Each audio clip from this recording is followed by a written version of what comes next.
नमस्कार, मी मृणाली पिळणकर. तुम्ही पाहत आहात LS मराठी. पाहुयात काही महत्त्वाच्या घडामोडी.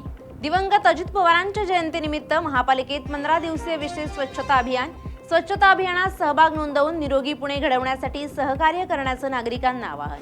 राजू शेट्टी आणि महादेव जानकरांना दिल्ली पोलिसांनी घेतलं ताब्यात. राजघाट परिसरात सुरू असलेल्या शेतकरी आंदोलनात जानकर आणि शेट्टी झाले होते सहभागी.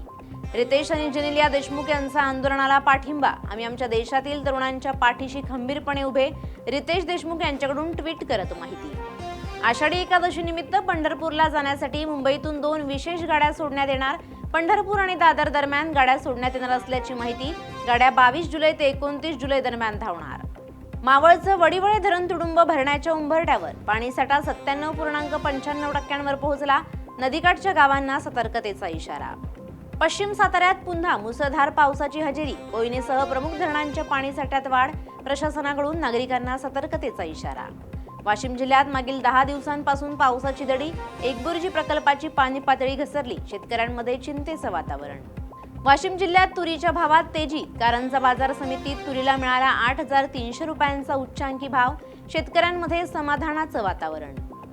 छत्रपती संभाजीनगरच्या वाळूज MIDC परिसरात विवाहितेची गळफास घेऊन आत्महत्या. अभियंता पतीच्या छळाला कंटाळून आत्महत्या केल्याची माहिती. पोलिसात गुन्हा दाखल.